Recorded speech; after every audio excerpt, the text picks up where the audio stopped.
Just the usual disclaimer, folks. We'll record this conversation for the benefit of folks who aren't able to join. Your staying on the call is your consent to the recording. So just want to handle that at the top. Appreciate everyone joining the Lunch and Learn series for this month. My name is Dan Kaloran. I lead the Global Innovation Hub at EPRI, which includes our Incubatenergy Labs program. And today we're really excited to hear from Switched Source about their IEL project that they ran. I'm going to turn it over to Charlie here in a second to take us away, but just want to highlight to you all, you have access to materials on the project that will be discussed today. I believe Joyce is going to post a link here in the chat if you're interested and not familiar with the project that Switched Source completed as part of Incubatenergy Labs. We're excited to hear about that, as well as their continued development since being a part of Incubatenergy Labs. If you're unfamiliar with the program, it's a rapid demonstration project that pairs startups with utility funders to run 16-week proof of concept demonstrations. We're in our 5th cycle this year. We're very excited to be working with a number of startups who are scoping demonstrations to run from now until October. So we're right in the thick of it for this year. But a big part of this program is also staying in touch with the companies that go through IEL, tracking their continued technology and commercial progress, and making sure that you all are aware of that and can engage them as you have use cases and interests. So this time is designed really for you to hear about the project that was run, to engage Charlie and the team, as well as the EPRI team with any questions that might be valuable for you to uncover.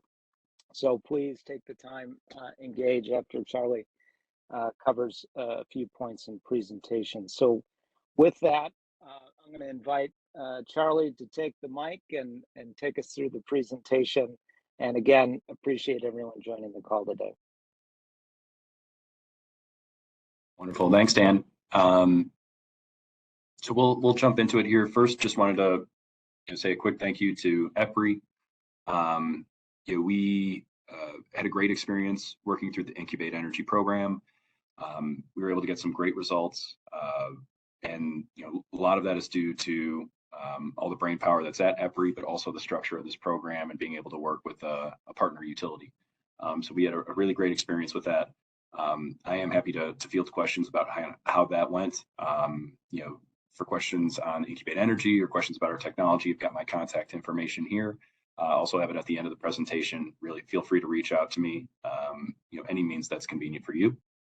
I'm going to jump in with just a little bit of background on Switched Source, and then we'll get to the actual project that we did with EPRI, and then we're going to talk a little bit about the follow-on results of us actually sticking equipment in the ground in the field. First, just to give you a little bit of background about Switched Source. So Switched Source is focused on making medium voltage power electronics devices for distribution automation applications. So what we're trying to accomplish here is power flow control to increase the reliability, the flexibility, the load serving capability of the distribution grid.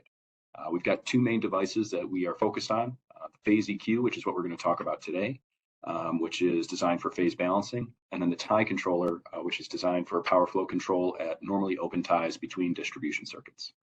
We've been very fortunate as a company to be able to participate in a number of different accelerators, incubators that are sponsored by utilities. We've got the host of names of organizations that we've worked with through one means or another, with either state, federal support, or just through direct incubators or accelerators. And won't go into details on any particular group, except to mention that Incubatenergy was a joint project that we did with support from the team at Ameren.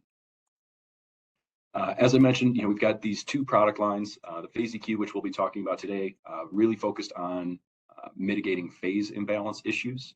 We'll talk a little bit about how those pop up and get into the weeds on those. But the other product that we do have is the tie controller, which is focused on transferring larger megawatts worth of power between distribution circuits. It comes with some real and reactive power capability, and that that product line is ongoing in development right now as well. So with that, I'll just kind of transition over here. We worked very closely with Jeremiah, and Jeremiah is going to give a little bit of his background, and then hopefully we'll jump into the slides here, going through problem statement and talk a little bit about the work that we did through the Incubatenergy program. Jeremiah. Thank you, Charlie. So my name is Jeremiah Boover, and I'm in the Distribution Operation and Planning Group at EPRI. And my subject matter expertise has been on smart grid technology integration on distribution systems. So Charlie and I connected in 2020, I think. I think it was the second year of the Incubatenergy Labs project, and we connected on trying to understand what would be the benefit, the techno-economic benefit of deploying a phase balancing device on distribution feeders. And so phase imbalance is something that distribution utilities are not are familiar with. This is something that occurs across all distribution systems, and they've had tricks to address these issues like rephasing certain laterals, etc. The challenge that we're facing now in the current distribution system is that we have a growing adoption of single phase loads or DER that can impact the imbalance dynamically throughout the day. For example, PV, single phase PV on solar homes can have some fluctuating power flow onto the system, and if you have multiple PV on one lateral, it can really exacerbate that imbalance. Electric vehicle is another big one that has been in the news. That is going to be a single phase load, and that could impact the imbalance as well.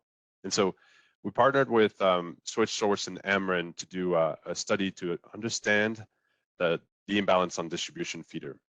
The project was divided into 3 questions that we're trying to answer. The first one is, can we better understand what is the problem? So can we better characterize the imbalance in the first place so that we can better address the issue? The second one was, can we understand what is the capability of the phase EQ? And the third one was, what is the economic value of the device? How can we justify that device to be deployed so that it's just not an academic exercise to understand the value? So if you go to the next slide, I have 3 slides here to talk about what are the characterization of the imbalance.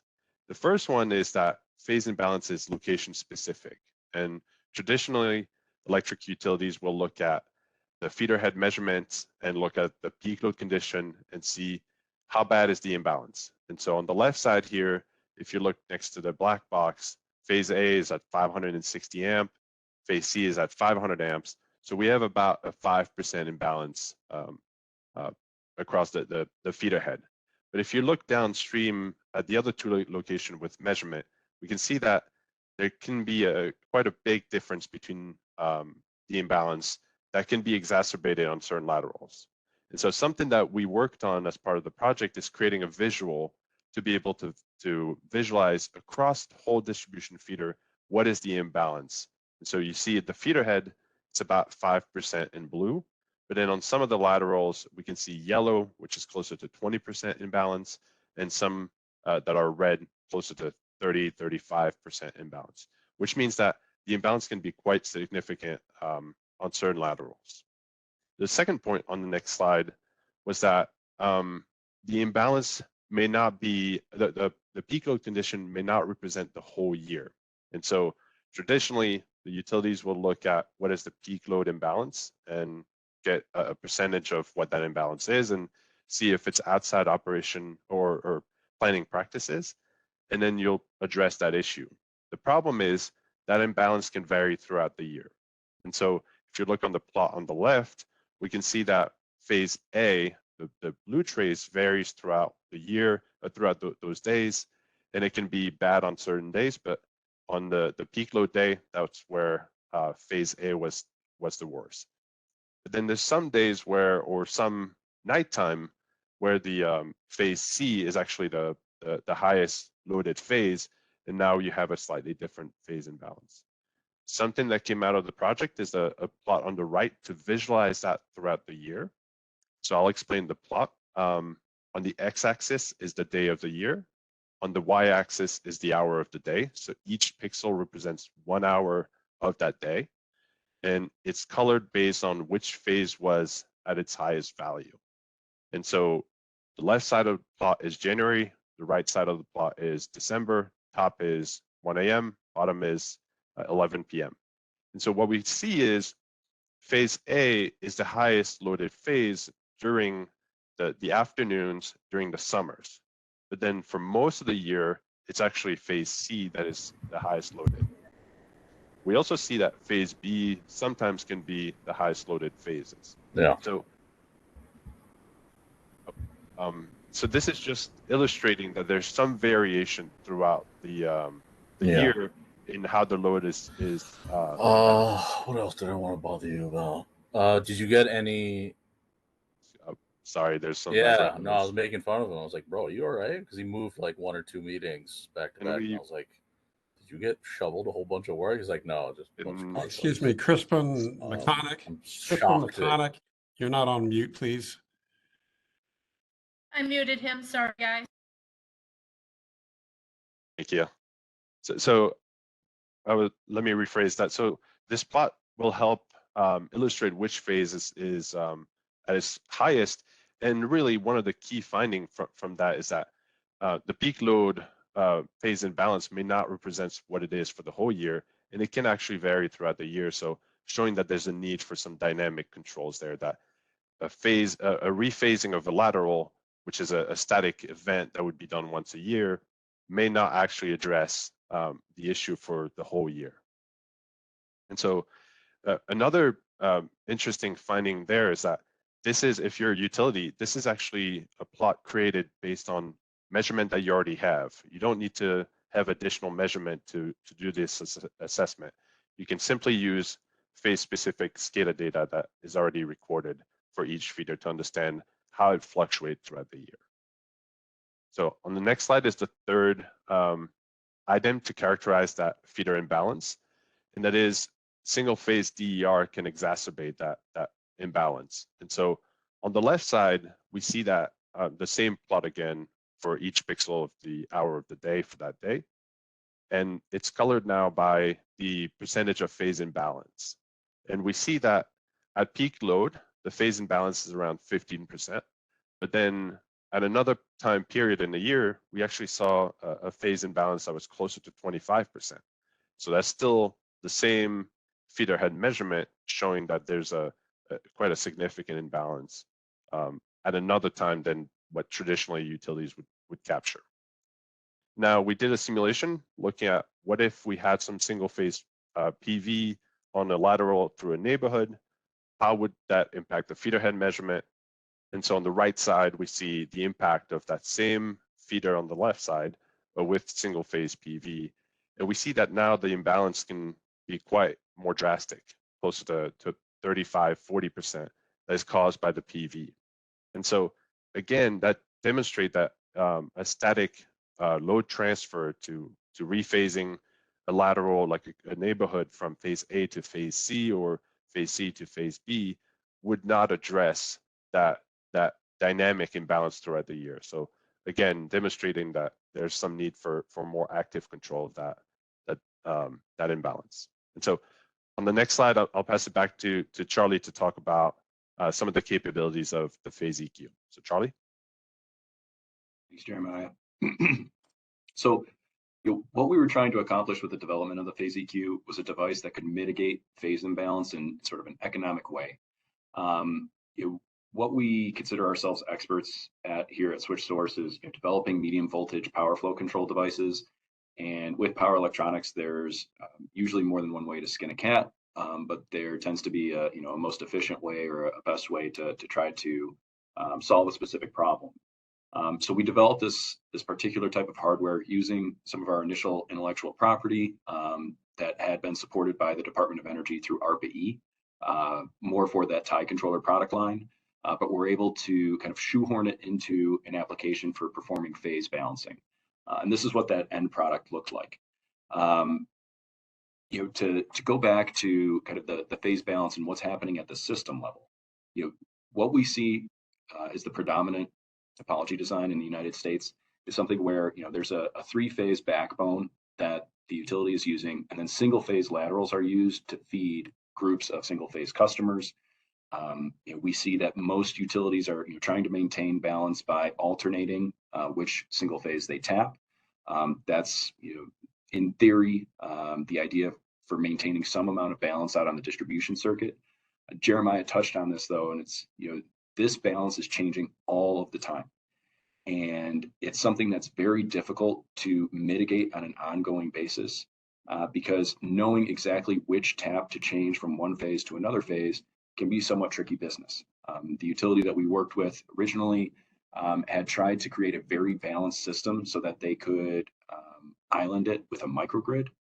And that microgrid had a gen set that was kind of the backbone in terms of generation for it, and was consistently tripping offline due to imbalance.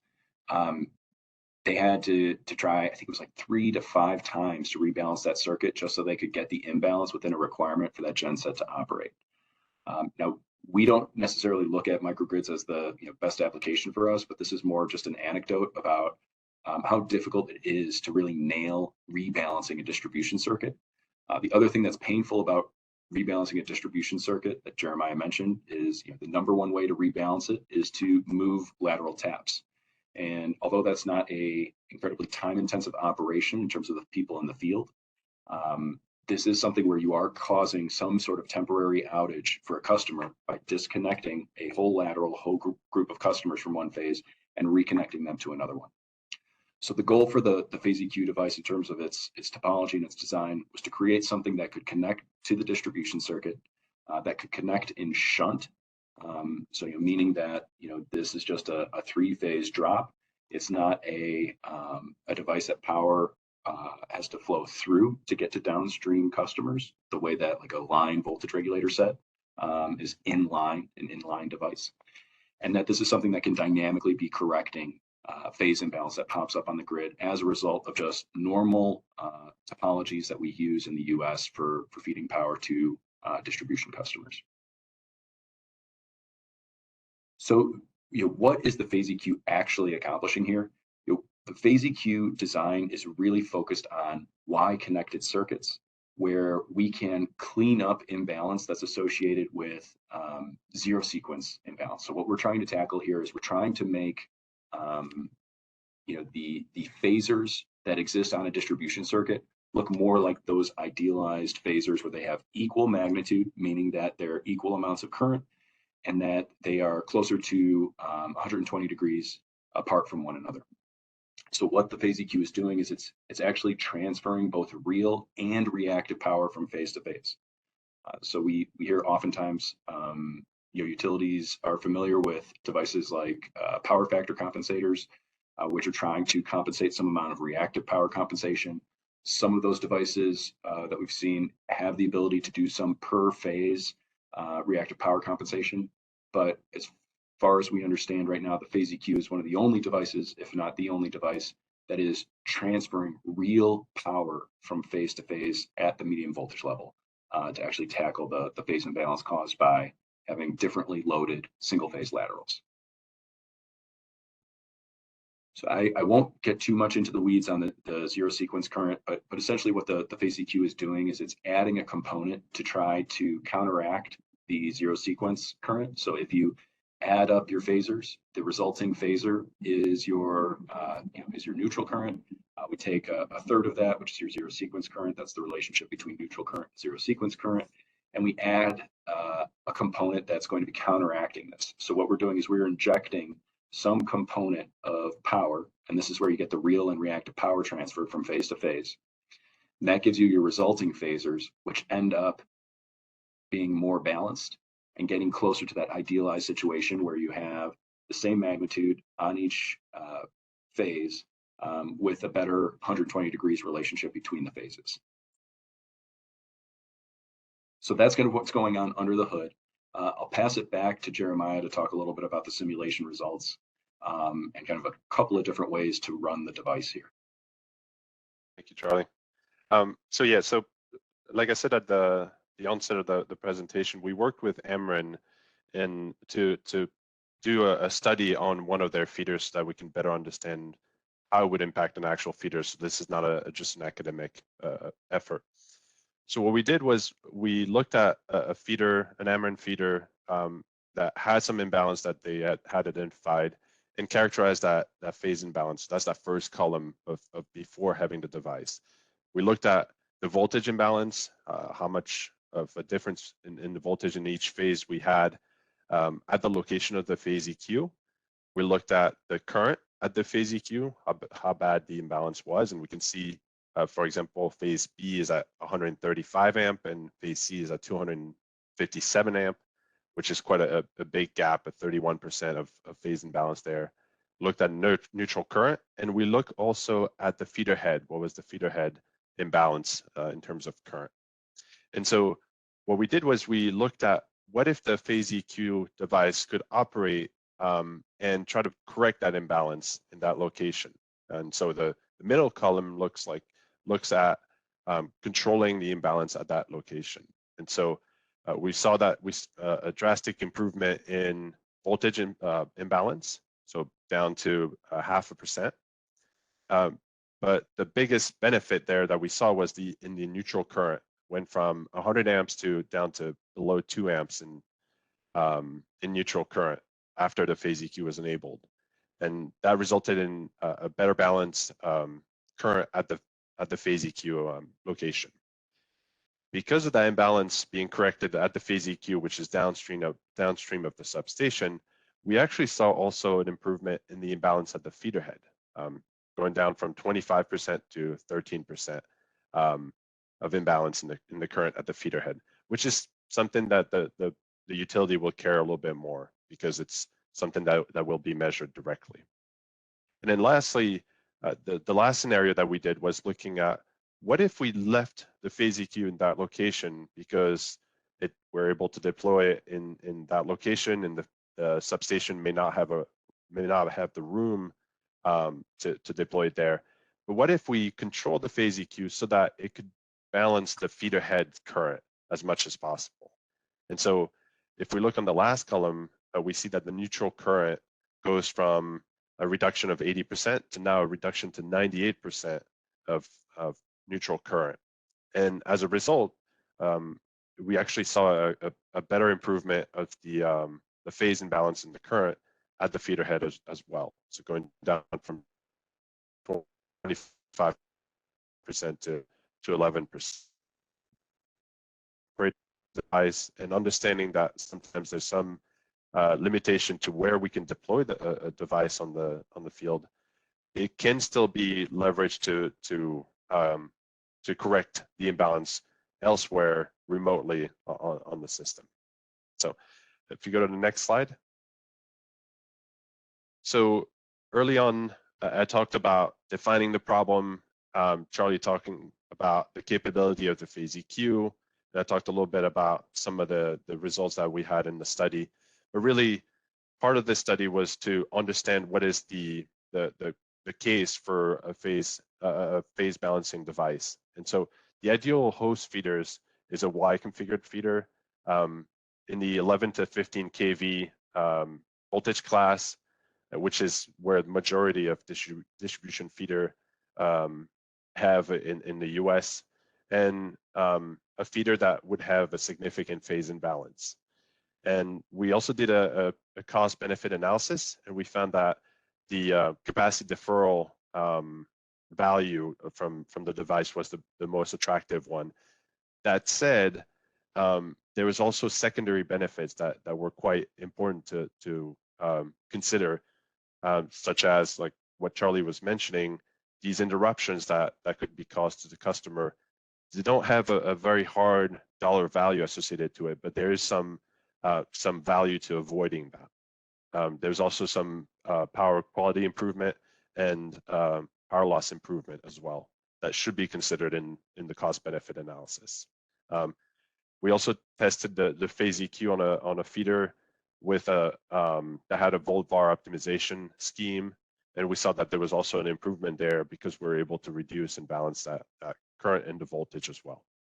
So the last aspect of the work that we really wanted to tackle is, what are the takeaways? How as a utility, what do you do next? How do you identify if a feeder is a good case for deploying the device? And so we wanted to make sure we created a list of items that the utility could look at through their feeders and identify, okay, this is maybe a good case study. Let me contact Switched Source to see if we can do a study to see if that's actually a good case for it. So the first one was any feeders that have phase imbalance above 10% would be an ideal feeder to deploy. The second one is imbalance that cannot be cost effectively addressed from traditional approach, like rephasing of a lateral. Let's say you have just only one lateral at the end of a feeder that's just phase C. It's very difficult to split that between phase C, B, and A. You can't shift it from one another. It's just going to shift the imbalance to a different phase. So that would be another a good use case. Imbalance that need to be repeatedly addressed. So we've heard from Ameren that there can be cases where they have to replicate or switch a lateral every year, and there's some repeated offenders. So phase EQ could be a good use case for those feeders. Another one is where reconductoring is proposed for an unbalanced three-phase line. So if you have a significant section of line that needs to be reconductored, that could be a good case as well if there's an imbalance to postponing when you would need to reconduct it, that section of line. And then lastly, with the growing adoptions of EVs and PV, it's quite important to manage the imbalance there because it's going to exacerbate over time. And so on feeders that have quite a bit of high penetration of DER, the phase EQ could be beneficial because of that dynamic balancing capability. So I'll get off my soapbox here. I'll pass it back to Charlie to talk a little bit more about some actual demo projects that's been going on after the Incubatenergy Labs project. So Charlie. Thanks, Jeremiah. Yeah, and I would just go back to say even the first bullet that you have here for potential sites, phase imbalance above 10% at the feeder head. We've done system-wide surveys with 4 utilities now, and what we're seeing is that there's actually a really high hit rate of phase imbalance that's beyond the utility's typical planning criteria. And we're talking about something on the order of anywhere from 25% up to 50% of circuits in a given utility's territory violating their planning criteria for balance or for neutral current or for voltage imbalance. So we know that this is kind of a sticky issue. There hasn't been a great solution for it in the past, except for some really engineering intensive and operational intensive operations. And that's kind of where we're hoping to slip in with this automation solution. So to kind of go back to something that Jeremiah was talking about here, there's a couple of different ways to run the phase EQ in terms of control objectives. One is to have the phase EQ balance based on what it's seeing right above the line where it's connected. Now this requires having some sensing on the line right above you to understand what that imbalance is.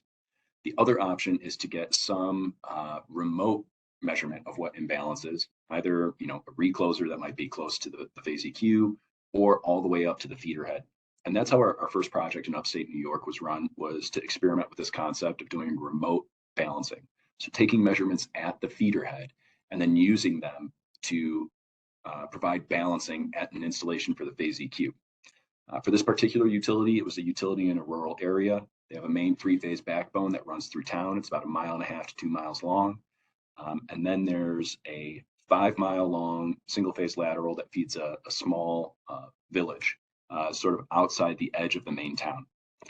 And what the phase EQ was able to accomplish here is really tightening up the voltages when the phase EQ is on. When we turn the device off so that you can see the transition point, this data point here is where the voltages would have been at the location of the phase EQ if the phase EQ is not operating. And then we see the phase EQ working to pull those voltages back together.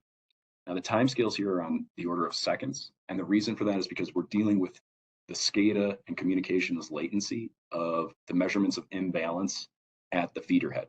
So this is one of the trade-offs where, as Jeremiah mentioned, in simulation, we're able to get better overall load balance by looking at what's happening at the substation and at the feeder head to compensate for it. But the downside here is you're dealing with that extra communications latency with that information. And the sort of analogy that I always like to use here is, if this is a scenario where we're getting data every second or so, and if you're driving your car and you're only able to, open your eyes every couple of seconds, you couldn't keep it on the road if you were going 60 miles an hour. But if you're going 5 miles an hour, you could probably do a pretty good job still keeping the car on the road. So for us, we have to slow down how aggressive the phase EQ is trying to provide that balancing action based on what that SCADA and data latency is. This is kind of the main takeaway here. This is another data point just showing kind of the transition for the device so that you can see what the impact is of having the device on. And then we turn the phase EQ off and you immediately see the spread in the load currents at the substation. So again, with this project's running right now. This was something that we did as a follow-on to the project that we did with Incubatenergy. This project was supported by NYSERDA. We're very happy to have gotten their support on that. Charlie, I'm sorry to interrupt. Do you have a question in the chat as well? I don't know if you saw that from Nicholas Zagrening. I'm sorry, I've completely messed up that pronunciation, but do you want me to read it to you or can you see it? Do you mind reading it? I actually can't see Not it. at all. With this being a shunt device, is the phase EQ utilizing power electronic switched resistors, capacitors, and reactors to inject and absorb power? So we are not a power source. So we will never inject power the way that like a solar inverter that has, some solar panels sitting behind it, or an energy storage inverter, which has the battery as the energy source sitting behind it. So we are really just shifting power from phase to phase. That's just an important distinction. We are not an energy source, but we are using similar components to what you would see in those solar inverters. These are all sort of off-the-shelf components, silicon IGBTs, film capacitors in topologies that would look pretty similar to what you might see, except for our sort of secret sauce of how do you get low voltage components, stack them in sort of clever and patented topologies to be able to move power at medium voltages. And again, that's kind of our secret sauce and what was clever about the initial invention that took place at Michigan State and sort of garnered the interest of the Department of Energy with ARPA-E supporting some development. Perfect. And any follow-up questions, again, feel free to reach out. So one other, as Jeremiah mentioned, he'd come into this trying to develop a number of tools for visualizing and understanding the impacts of phase imbalance. One tool that we've developed, it's based on a standard distribution planning methodology, which is coming up with critical load levels, can do a really good job of explaining what the benefits of the phase EQ are.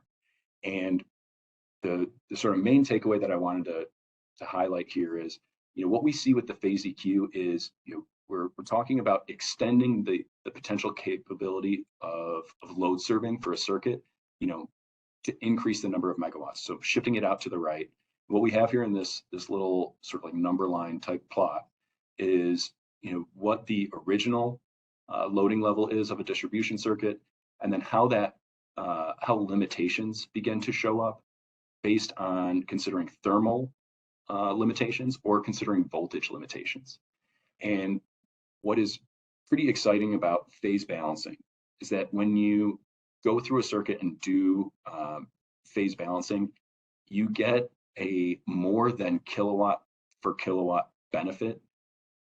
If you shift a kilowatt from one phase to another phase, you're also going to get benefits of, now that the phases are differently loaded, your voltage profiles look different, and you can actually increase more, put increased load on those phases in a way that's more than just a kilowatt for kilowatt benefit.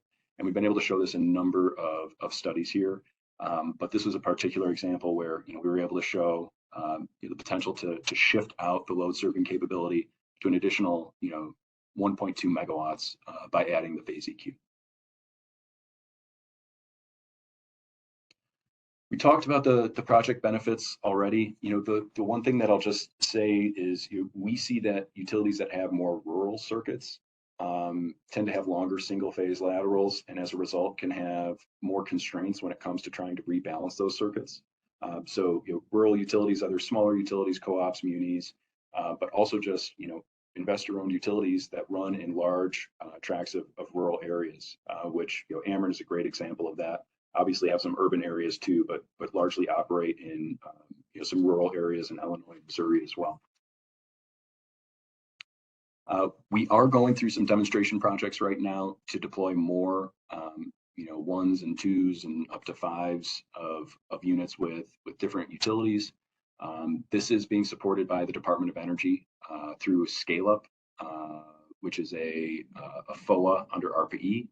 So you will be seeing more information in terms of how we're going through demonstration projects with utilities right now.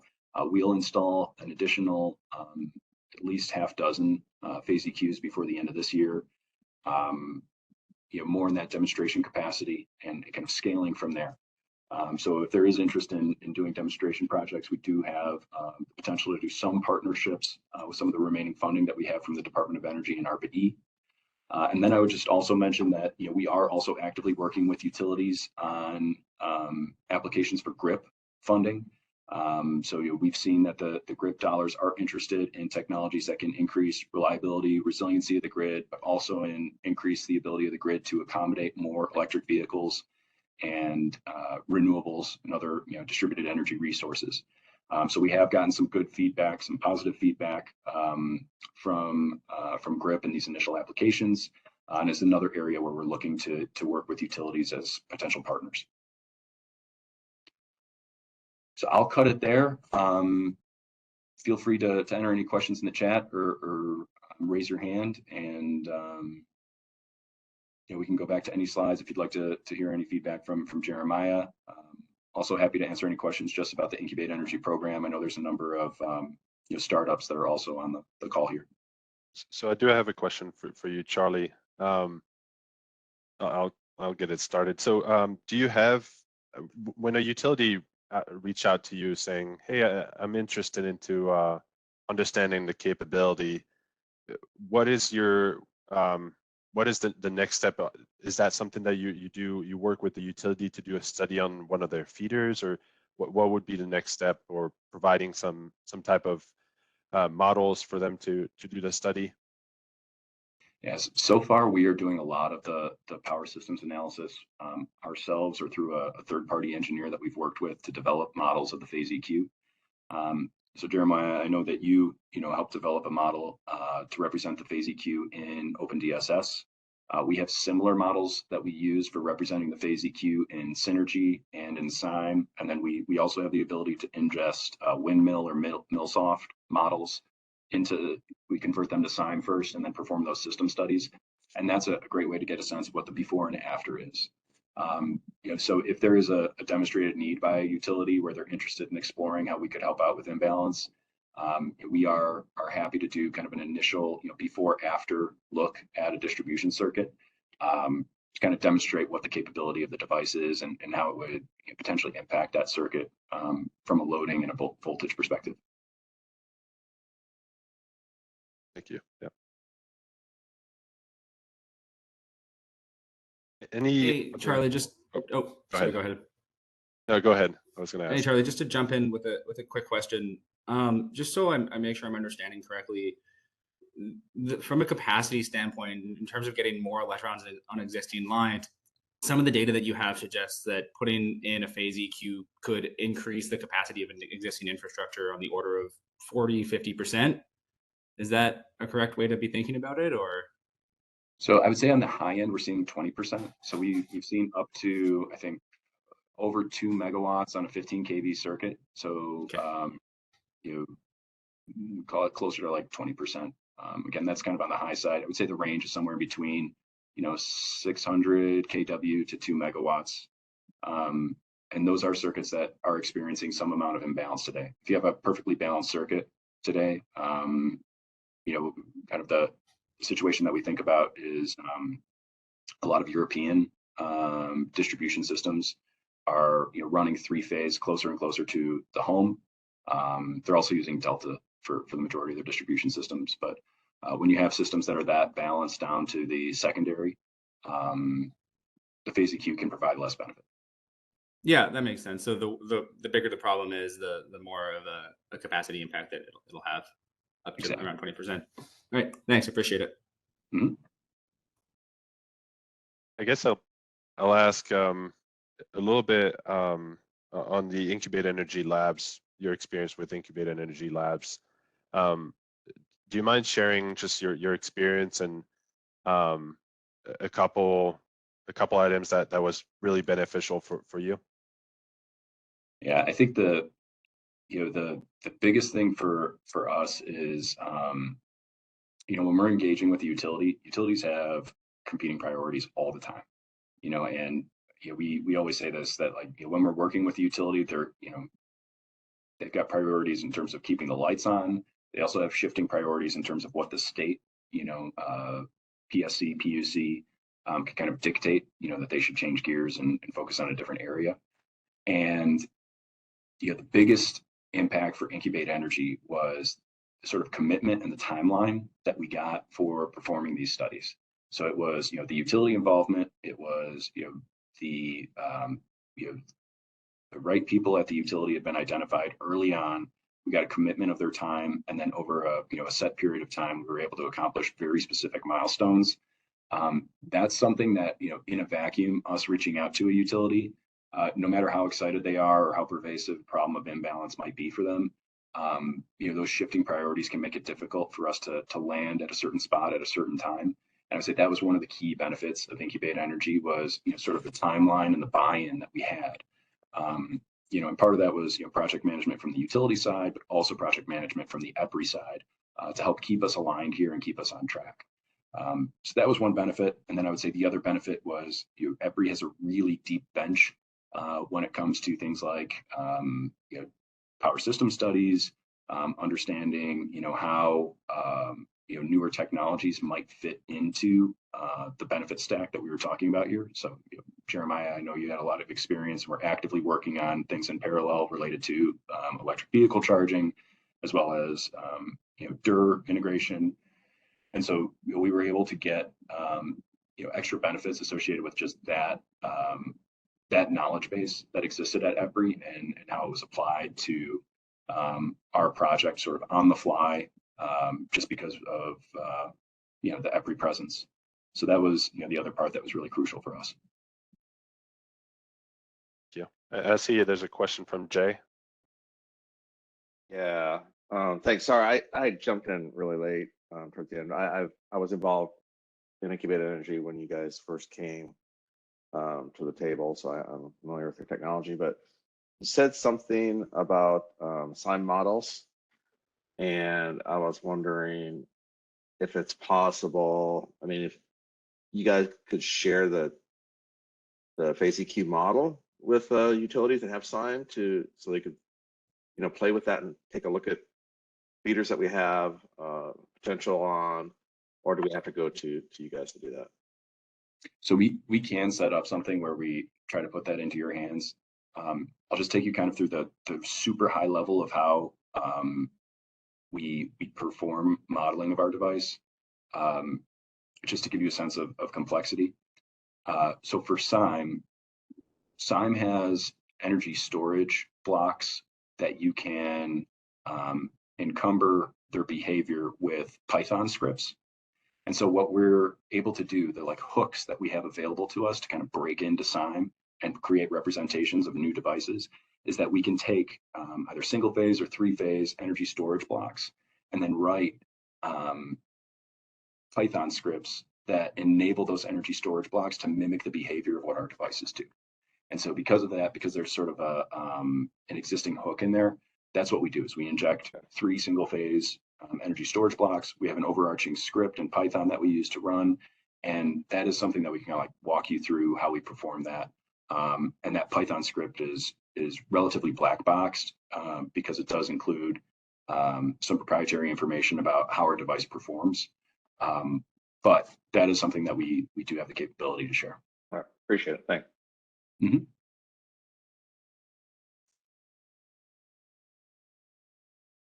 I had one more question for you, Charlie. I know I briefly mentioned the capability of remote control or remote measurement to operate the device. Do you mind commenting on, is this a device that you set in the field and that you forget about it, or is that something that could ultimately be used into like a DERMS or ADMS type of framework where there's a little bit more of active control of the device throughout the year? Do you mind commenting on that?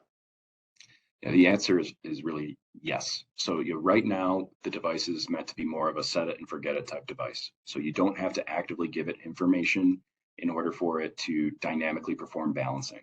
So we think about it kind of similar to how you have a voltage regulator set. You can give it some initial settings in terms of how you want it to behave, and then if it's got some capability of maintaining voltage within a specific range, it's going to make tap changes accordingly. That is the goal of the phase EQ. You set the device on the ground, you connect it in shunt. So the connections are very similar to just a 3-phase pad mount service, where you got fuse cutouts on the pole for the 3 phases, drop them in, connect them to the device, tie the neutrals to the neutral bushing of the phase EQ. The one other piece here is having a sensor up on the line, which can give us information about what the imbalance is. And then from there, the device is just actively trying to correct the imbalance that it sees on the distribution circuit. So right now, that is where we are focused, is finding the right location through power system studies, setting the device, and then kind of forgetting about it and letting it do its thing. In the future, there is the potential to use more global information to perform phase balancing, and that's something that I think we anticipate is going to be more important as we're working with utilities that have higher levels of distribution automation and already have DMS and ADMS deployed. But right now, we're seeing mostly that the devices are being deployed as just kind of a self-standing sort of automated set it and forget it device. Thank you. We still have 10 minutes. Any other question from any of the attendees, or anything for either myself or for Charlie?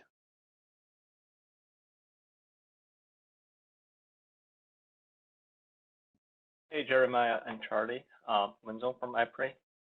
Just a quick question. Have you guys compared the performance of this device compared to a grounding transformer, which is a passive device? Yeah, so Jeremiah can jump into this a little bit, but it's similar concept to a grounding transformer, except being able to track imbalances, especially when your voltage and your current imbalances are decoupled from one another. So that is kind of a key benefit. A grounding transformer is a passive device. So again, the ability to do things like balance to a remote point is not possible. Also, there's some transient behavior considerations that you have to think about in terms of adding a grounding transformer as opposed to a control device like ours. Yeah, thank you. That makes a lot of sense. Mm-hmm. Always try to leave some awkward emptiness in here to allow people to ask questions, but it's pretty hard to do that. That's good. If there are any other questions that come up, or if people feel more comfortable just firing them in an email, feel free to send them over to me. Like I mentioned, we're still deploying demonstration projects and developing larger deployments with support from GRIP. And so we'd be happy to talk to utilities about potential partnerships there. All right. Well, Charlie, you have your contact info here, and feel free to directly reach out to Charlie if you have any questions. And glad that we had this opportunity to do a lunch and learn and showcase this work, because quite a bit of work had been going into this. So Oops, sorry, Jeremiah. I just want to say to everyone, thank you for joining. This information, along with the slides, will be available on our website. Also, if you would like a copy of the slides, feel free to contact Charlie. I think Charlie, we agreed to share the slides with the group. Is that true? That's right. Okay, and the recording will be up as well. If you wish to review it, you can see it certainly on the lab's website, and we'll put that in the chat. But I thank you for everyone for attending. And please stay tuned for our May and June coming up.